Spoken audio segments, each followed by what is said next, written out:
Hi అండి, welcome to my channel నామల్ sisters మా ఇంటి రుచులు. చాలా రోజుల తర్వాత మీ ముందుకి కూరను పరిచయం చెప్పుతున్నాను, అదే చేపల కూర. ఈ 4-5 చేపలు చిదుములు అని అంటారండి వీటిని. ఇవి గోదావరి చేపలు అనమాట.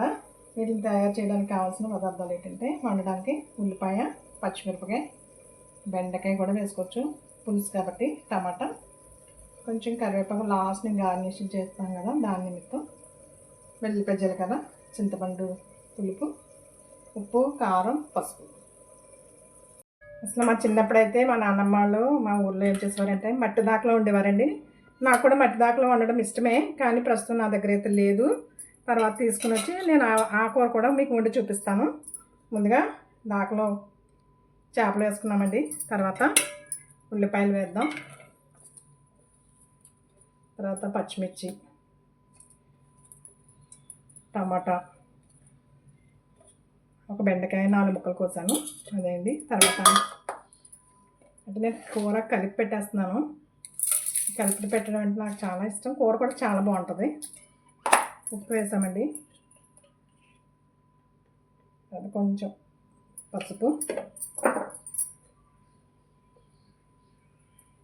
రుచికి సరిపడా కారం,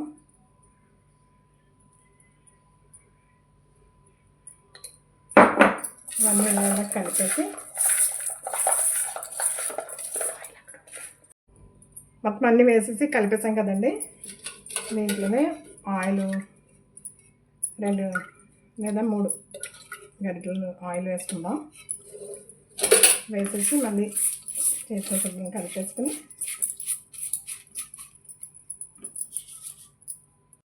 కలిపెట్టాం కదండి. కొంచెం నీళ్ళు వేసుకుందాం, అంటే కొంచెం, అంటే ఉల్లిపాయ, పచ్చిమిరపకాయ కొంచెం పచ్చివాసన రాకుండా ఉండడానికి ఉడకడుతుంది కదా.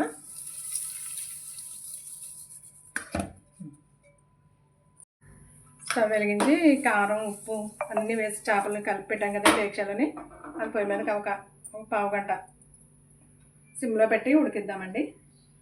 గంట ఉడికిన తర్వాత ఒకసారి మూత తీసి చూసి, చెప్పాను కదండి చింతపండు రసము తీసి పెట్టాను కదా, అది వేసేద్దాం.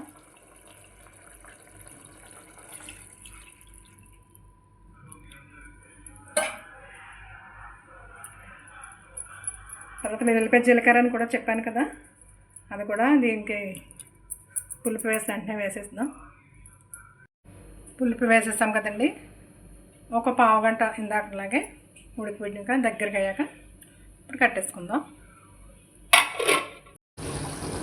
చేపల కూర రెడీ. లాస్ట్లో కొంచెం కరివేపాకు వేసి దించేద్దామండి. చిదుములు చేపల కూర రెడీ.